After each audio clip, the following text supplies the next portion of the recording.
Okay, cool. Works this time. So I'm going to present my screen and we're going to go ahead and get going. Those of you in person, I would suggest we keep our talking to a minimum before I get too frustrated and start taking away privileges today. So make sure you are paying attention and working along with me, please. On Google Classroom, you should have a new social studies assignment posted, and it should be called Ancient Chinese Geography. What does geography even mean? Maps and stuff. Like basically what ancient China looked like. What was the geography of it? What were the boundaries? Was it mountains? Was it rivers? We're going to learn about all that stuff. Okay, so we will have the Google Slides that we can open, as well as our Chinese geography information. I don't want to answer it. So, no. It was just a random number. So there's kind of a lot of information to go through here. We might be working on this for today and tomorrow. We'll see how it goes. But you should. So you should have open the China Google Slides.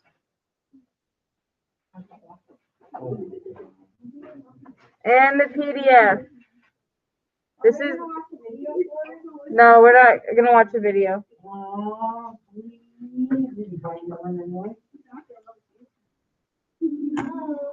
Wait, we're gonna start learning about.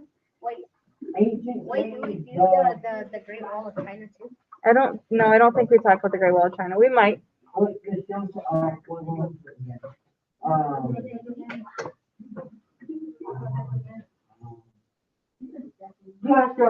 really have a short time memory a lot. Yeah.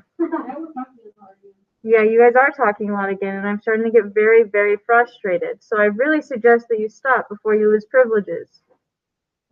Miss Jones? Yeah. Is this all we're doing today? Yes. We probably won't even finish it today, especially with how much the people here seem to want to talk over me. Okay. So we'll do what we can today. I'm going to get everything zoomed in. 100 is a little bit too far. 50 is not really far enough, but we'll try. I'm going to get this zoomed in a little bit.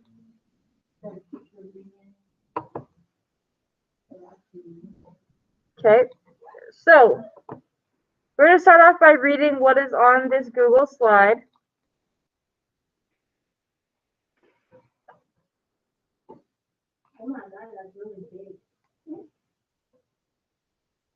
Okay, there we go. This is kind of as close as we're going to get right now.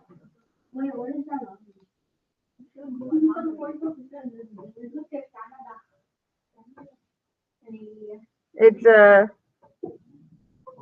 Chinese geography, Google Slides, and then the PDF we also have open. So it says, today, China is the third largest country in the world, third in size only to Russia and Canada, so Canada and Russia are bigger.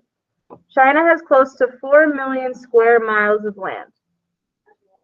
To its north, China is bordered by Mongolia and Russia, Kazakhstan and Kyrgyzstan share China's western border, and the southern neighbors include India, Nepal, Burma, and Vietnam. In 1990, China's population hovered slightly over 1 billion people, but by the year 2025, China is expected to have over 1.5 billion people. Today, at around 1.3 billion people, China is the most populated country in the world. So that means that China has the most people that live there in the world. I was just going to ask, do you guys know about how many people are in the United States?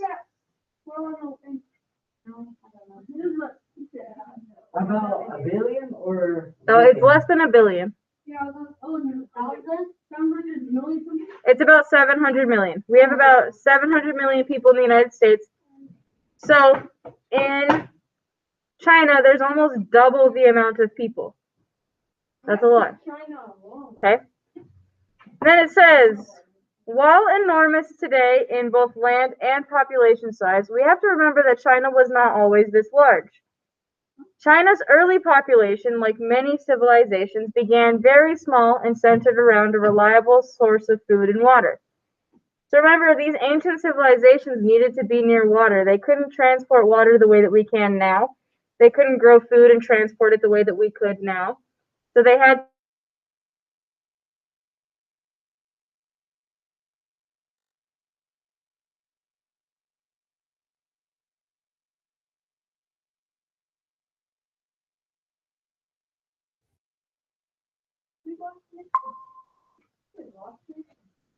Are we back?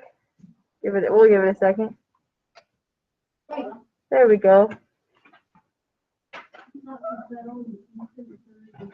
Do you see me yet? There's me. Okay. Okay, I think we're good. So it says, due to these factors, most ancient Chinese sought to settle in the eastern and southern regions. Today, historians call this area China proper, since it formed the basis of Chinese history. As Chinese dynasties rose and fell, they always maintained control over China proper.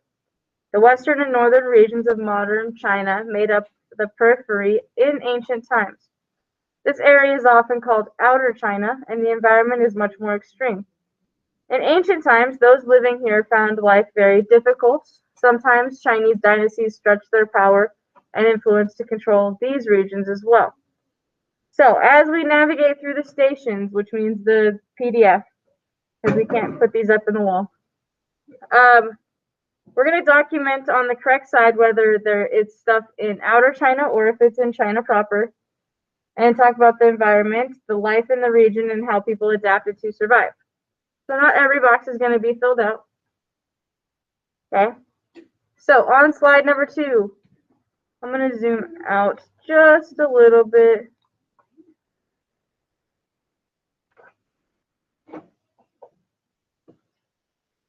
So we have 1, 2, 3, 4, 5, 6 stations to fill out. So I guess I lied. Everything will be filled out. Each box will be filled out. I'm not going to require complete sentences. I just want you guys to get the information down. Does not need to be complete sentences today. Sound good? No, I'm going to read it to you guys and then have you guys fill it out. Okay, so I'm not going to fill it out with you, but I am going to read it to you guys and give you guys the time. So let's go ahead and start over here at the Tibetan Plateau. So station number 1. This one is in Outer China. Okay. Yeah, sorry, I was looking at things. This one is in Outer China. And we're going to go over back to our thing, and where it says station, we're going to write the Tibetan Plateau.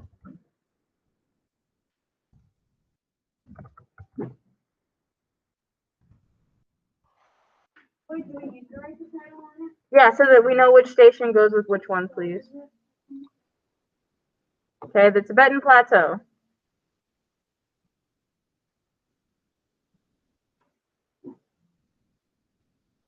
This is station number 1 here.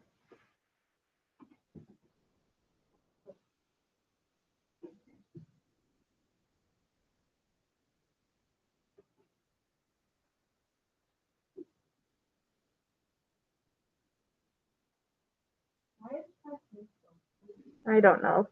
Plateau is a weird spelling, though.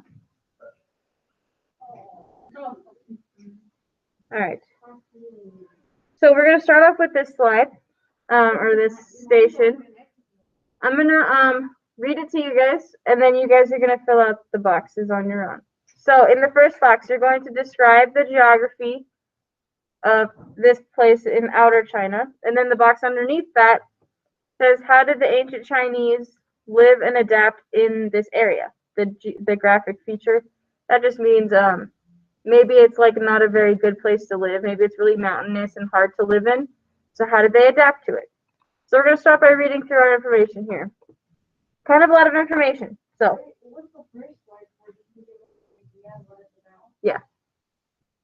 So it says it's the Tibetan Plateau.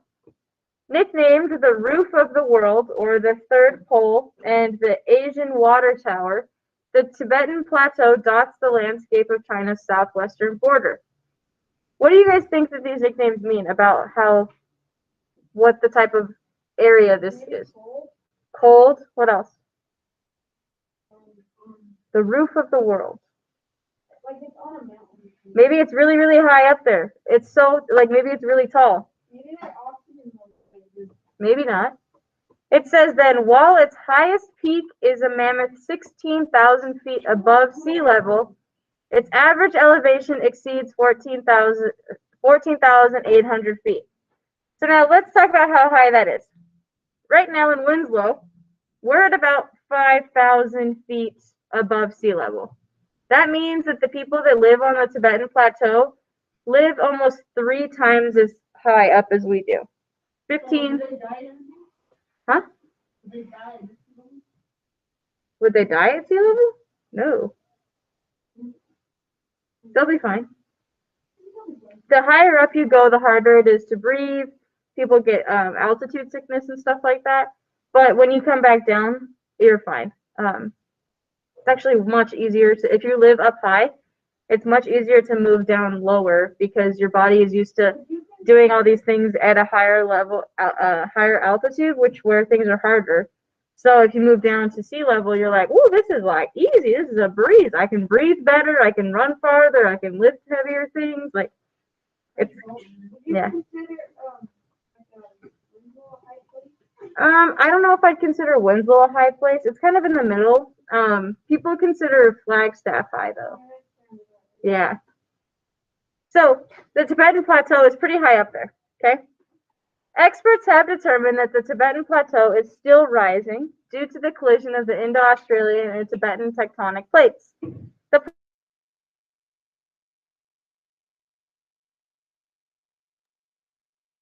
it's also the largest. The plateau stretches over 970,000 square miles, which is over 4 times the size of France.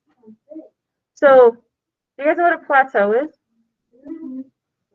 Yeah, plateau is like, you have like this, oh, my thing went out, hang on. Kind of like a mesa, yeah. Can they see the presentation? There we go. I don't know. So, a plateau is kind of like a mountain that it comes up to its peak, but then it's really, really flat at the top. So this plateau is really, really tall and then really flat for like almost 1 million square miles. So it's huge up at the top of this, okay? If you visited the Tibetan Plateau, you would certainly be intimidated by the daunting physical terrain. And terrain is the type of land, okay? You would feel as if you were completely surrounded by mountains. In fact, you would be. The Tibetan Plateau is surrounded by the highest peaks in the Himalaya, Pamar, and Karakoram mountain ranges. One of these peaks is Mount Everest, which is part of the Himalayas, and that's the tallest mountain in the world at 29,028 feet. So almost 30,000 feet tall. It's a huge mountain. People die just from trying to hike up that thing. Yes, people try to hike Mount Everest and they do die. Yeah. Yeah, they have to leave the bodies on the side. There's no way to get the bodies down without killing yourself too, probably. So yes, if someone dies on Mount Everest, they're there forever. There's no way to bring them back down. Okay. So this is a really good picture. This is a good picture of what the Tibetan Plateau looks like. So you're up at the top and there's just mountains and it's cold. And it's really hard to walk and go anywhere on it, really. Okay? So if we keep reading, it then says, while most would prefer to avoid the Tibetan Plateau, those in China would be wise to recognize the plateau's importance to their everyday life. In fact, National Geographic summarized the importance of the major rivers that begin their journey high up in the Tibetan Plateau. Jada, can you please stop talking over me? And yeah.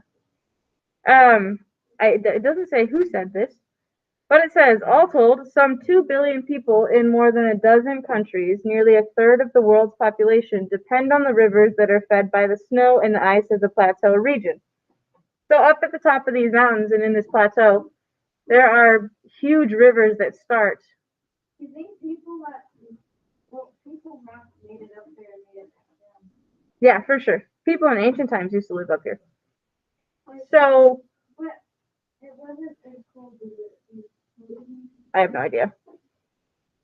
And then finally, the popular magazine and television network was referring to in large part to two of China's greatest rivers, the Huanghe River, which is also called the Yellow River, and the Changjiang River, which is also called the Yangtze River. However, even though the rivers begin here up in that area, it's still very dry up there. It was far too cold in the plateau to grow crops consistently, and those who lived here relied heavily on roaming animals such as yaks and goats. It was their meat, their fur, and milk that kept the early settlers of China alive. Since the animals roamed, the early settlers were forced to live a nomadic lifestyle, and they followed the herds that they relied on. So in ancient China, they would just follow the herds of animals that they needed to, use to survive, and wouldn't settle anywhere. Yes. Why did I think it was nowadays China? Like, what was city? I was thinking of nowadays China. No, this is all ancient China. Until you said ancient China. I was thinking of that too. I mean, the Tibetan Plateau is still there now, but this is we're talking a little bit more about ancient China than anything else. Okay, so let's go ahead and head back over to our thing, the Tibetan Plateau. First up, you need to describe the geography and the climate. And you can do bullet points or like little things. Okay, so what is the geography like? Geography is like what the landscape looks like.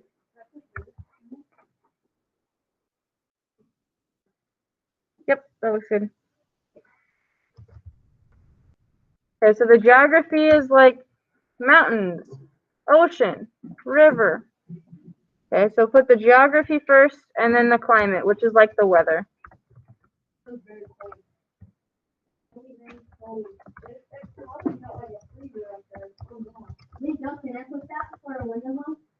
climate, it was really cold. Yes. Can somebody give you about 2 minutes to fill out this one, and then we'll look at the bottom one.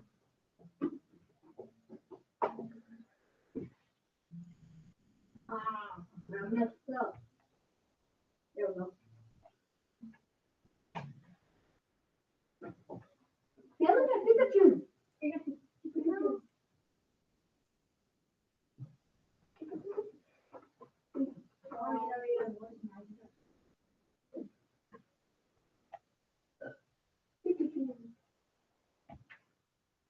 All right.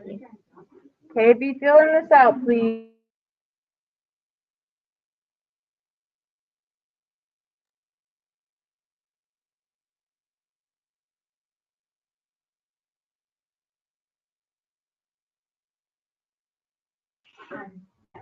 Yeah, we'll let it load again. Miss Jones, when I say he noted that, like, throughout the day, that we That's okay. Are we back? Yeah. Looks like it. Okay. So, after you finish out what it looked like and what the weather was like, the bottom one down here says, how do you think that people figured out how to live there? It kind of talked about it in that last paragraph. So, how did people, let's type ancient people, survive there? So how did the ancient Chinese people survive on the Tibetan Plateau?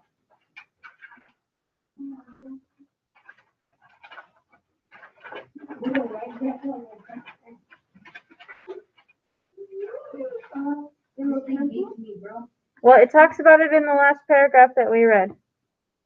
This last whoa. I don't know. It won't go away though. It just went full smurf on me.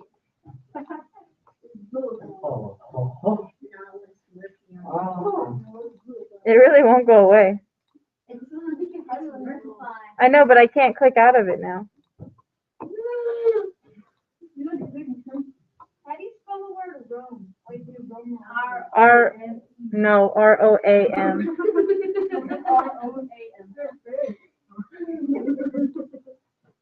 There we go. Okay. You can answer that last box with this paragraph. That'll help you if you use this paragraph.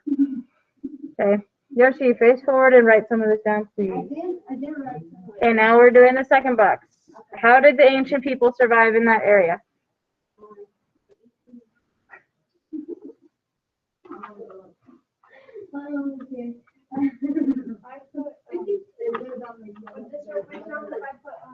They had animals like reptiles that roam around and they have to follow them. Mm-hmm. Oh, thank you for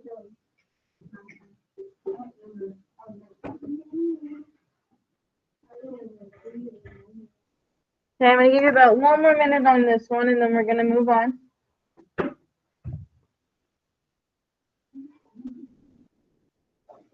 almost good.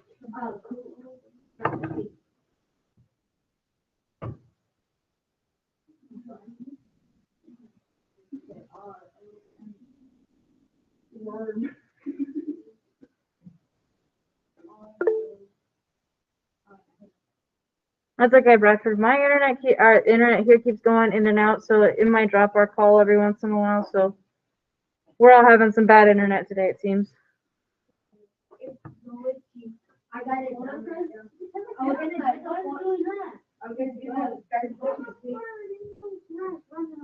Wait, what's your third book? We're not in the third box. We're only in the second one. There is no. I'm just asking. There is no third box. Why is that forward? Oh, you mean the third one on the top right here? Oh, we'll get there. Okay, so about 1 more minute to finish up how those ancient people survived on the Tibetan Plateau, and then we'll look at the next one.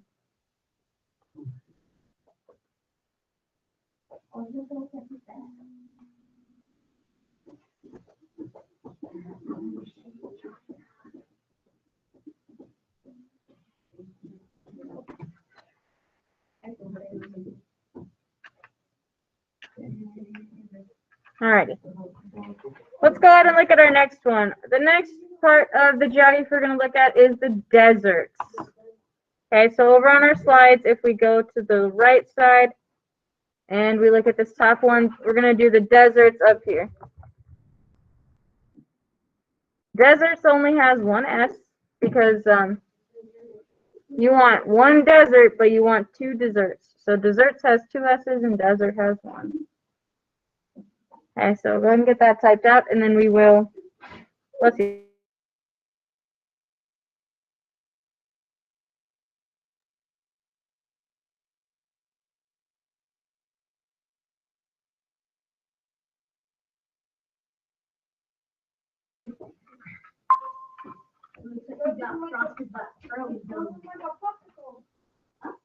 Oh, you can't see that? Okay. Alrighty, are we back? Give it a second. Ow. Ow. This dumb though, when it was so hot in the desert that the Chinese people can just like sleep outside. I have no idea. Okay. So, yeah, let's go ahead and read the deserts now that it looks like we're back. Okay. So, two deserts mark the landscape of outer China's northwestern region in the Taklamakan and the Gobi deserts. The two deserts are almost complete opposites of each other. In fact, the only similarities that the Gobi and Taklamakan deserts share are very general. They are both located on the northwestern frontier, they share a border, and it's a difficult place to live due to the sweltering hot climate. They both provide challenging situations for travelers along the Silk Road. So this is like straight up desert. You probably don't really want to live here very often because it's really hot, at least in terms of ancient people. Nowadays, we know how to live in the desert because, yeah, we have air conditioner and all that stuff. But back then, they did not have that technology. So, also known as the Teclima Pond, I don't know what the different, the Teclima Pond and the Taklamakan, whatever. It's located in the west of the Gobi Desert in northwestern China. While still a very large desert, the Taklamakan Desert dwarfs that of its eastern neighbor. The Taklamakan is estimated to be roughly 1,300 square miles, while the massive Gobi Desert is over 500,000 square miles in diameter. Yoshi, stop talking, please.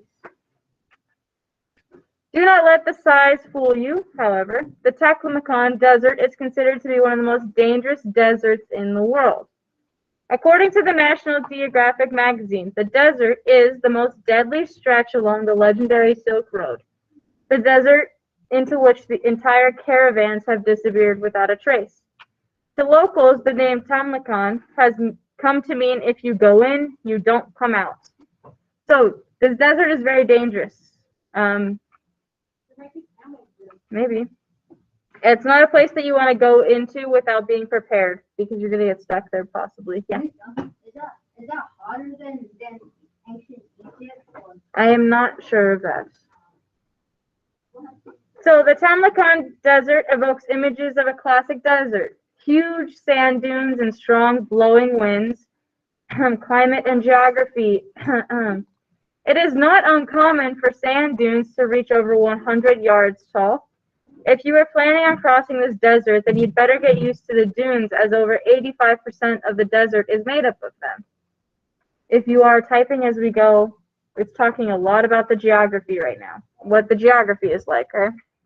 You really have to put geography in No, I'm just telling you what you need to write here. You guys need to put it down. You can also probably talk about the climate already and what the climate is like. What would the weather have been like? like hot, very hot. Hot, dry. What about the geography?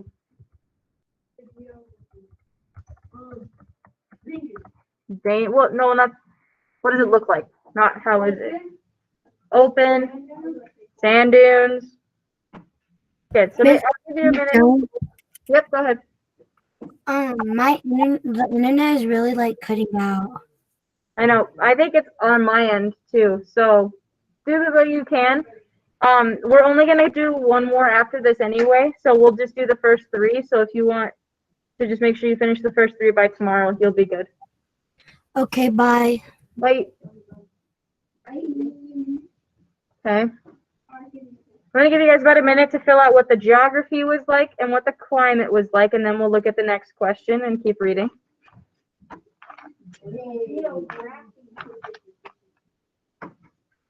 Hey, the other side's purple and it's only my favorite color. I know they're different colors. Yeah. Really cool.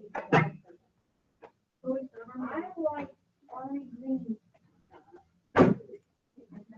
Alrighty, I'm gonna keep reading. The next question here asks about how the ancient Chinese were able to live here. So keep that in mind as I keep reading.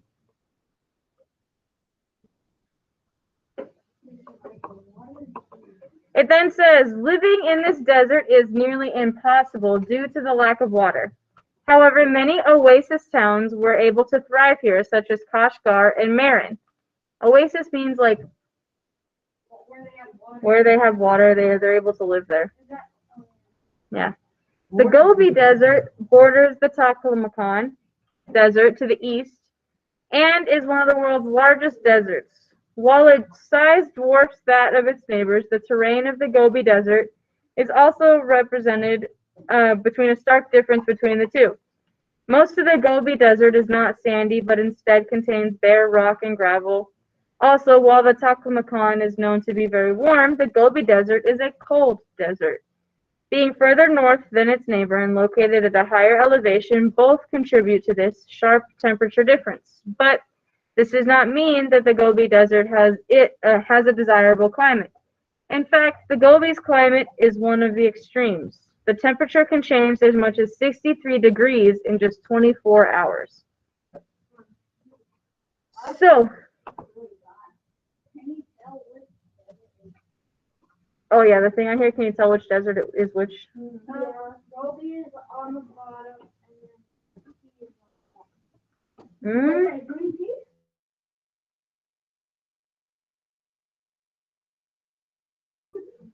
Oh, I'm frozen again. Hang on. Yes, Skylar. It's Mrs. Ellis's class, but we can't do anything about it. So. All the really thing they had. Yeah, I know, I understand why Mhm. that. Yeah.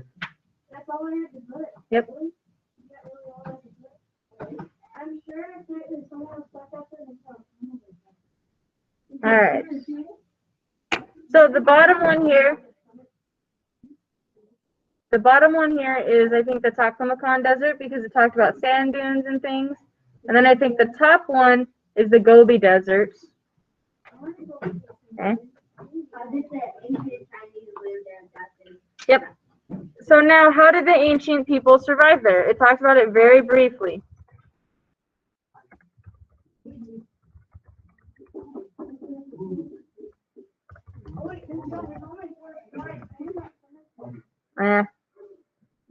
Probably not.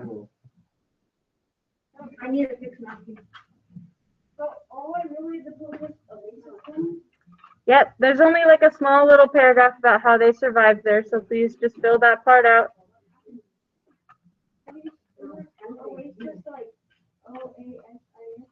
Yeah.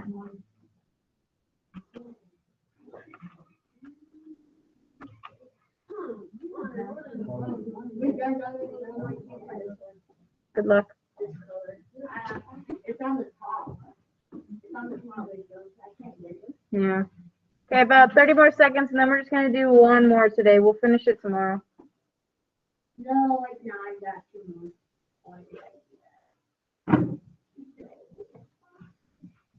No, I can't get it.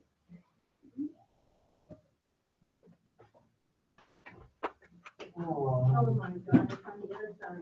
I just barely found out, who Apollo is. Because they're gonna name, my 2 brothers are gonna probably name, one of their dogs Apollo. That's cool. Because Alrighty. they're pit bulls. They're barely- That'll be fun. Yeah. Okay, Yeah. last one we're going to do for the day. I'm going to go ahead and go to slide number 3. And we're going to fill out the next station, which is called the Manchurian Plain.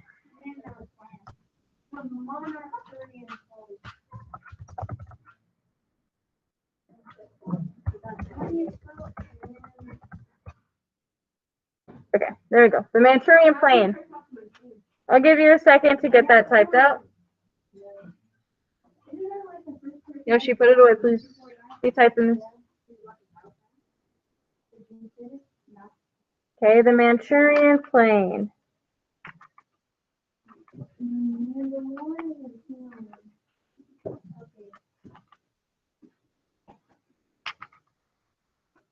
Okay. What's that? And the Mandalorian Plain is not a real thing. That was just made up from Star Wars that I'm sure Dallin watches probably. I Okay. can see that down in one of those people that loves flowers. To tell you the truth, I'm not really a big fan of it. I'm not either. I just don't want to. I just like the characters in it. I mean, the only character I ever liked him is Okay. Focus up. Let's finish this one and then we'll be done for the day. Okay. So on this one again, you're going to tell me what the geography of this place is like. Okay, so we're going to talk about the geography, which is what it looks like. And you're going to talk about the climate, which is the weather. Okay. Again, doesn't need to be complete sentences. So I'm going to start reading and then I'll give you guys.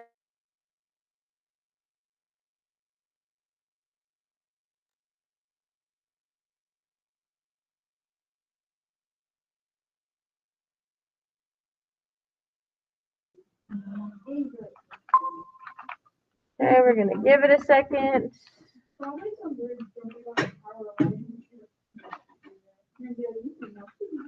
All right. I think we're good. Okay, let's try it again. Located north of present-day Korea and east of present-day Mongolia, the Manchurian Plain was actually once part of the Mongol Empire in the mid-1200s CE. Part of the plain was reclaimed by China in the 1300s, and fights continued over the area for 500 years. It was not until 1946 that China regained full control of the plain. There is a reason why the Manchurian Plain has been fought over by a variety of neighboring forces. It's an area dominated by low hills, plains filled with natural vegetation, and it provides easy access to the East China Sea. This is the thing about what it looks like, right? Area dominated by low hills. There's plains. What, Yoshi? When we're done. We're almost done. In ancient times, the region was homeland to several nomadic tribes, such as the Manchu and the Olks. While the climate was not ideal for growing crops, grassy vegetation existed that allowed animals, such as sheep, yaks, and horses, to graze. While it is likely that some tribes settled and farmed where vegetation was possible, most people were nomads and relied heavily on animal herds for their survival. So there's more information there about what it looked like. They also kind of start to answer the question of how people survived there, which is the second one. Okay? Then it says, the Manchurian Plain has a handful of rivers that make the plain fairly easy to navigate. The Amur River has historically played the largest role in the plain's development. Today, the 10th largest river in the world, many competing forces have sought control over the Amur River. The river is valuable because of how it sprawls throughout the entire plain. This provides easy access to the eastern seas as well as access to mainland Mongolia. Plainest? Yeah, like mountains. No, you just say there are plains. Yeah. Perhaps no other region in China has as stark a contrast in climate than the Manchurian Plain. The climate ranges from extremely humid, almost tropical heat in the summer to dry, windy, Arctic cold in the winter. So what is their summer like? Humid. Humid, nice. It's like tropical, like it's not cold, it's nice and warm and tropical. What about the winter?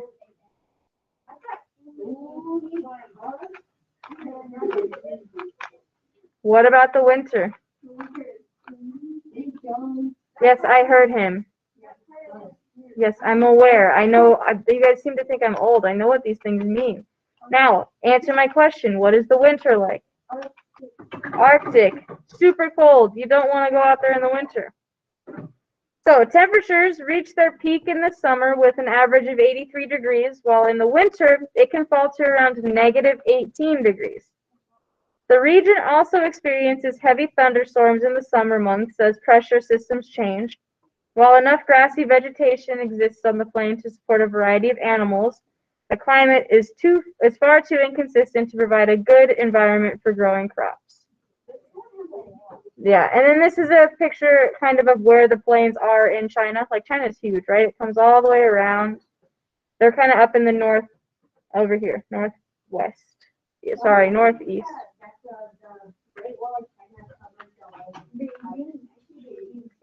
Okay. Now, it doesn't go all the way across China. Oh, I don't know what it's made of. I haven't looked into it. Whew.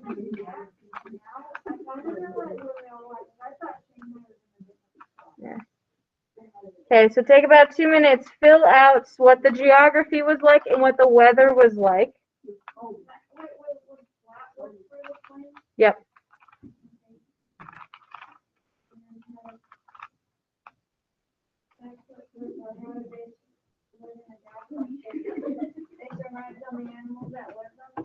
Mhm.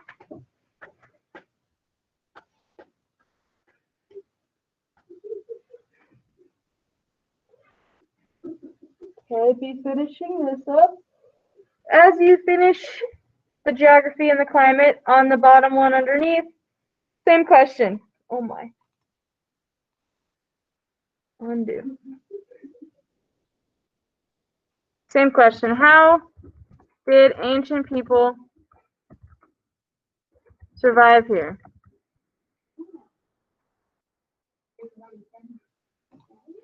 Okay. It does mention it very briefly about how they survived there.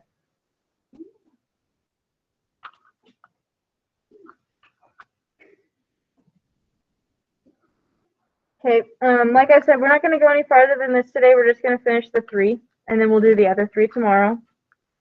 So, once you finish getting those ones typed out, you guys can close this. Those of you online, once you get it done and you're done typing out those 3, you've done all 3 of those. What am I trying to say? You've done the 2 questions for all 3 of the first, for the first 3. You guys can head out. Okay? Yeah. Bye. Bye, guys. Start with reading for right now.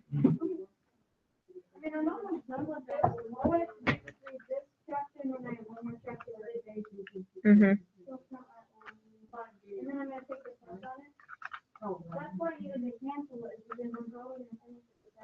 Yeah, that makes sense. Okay, so like I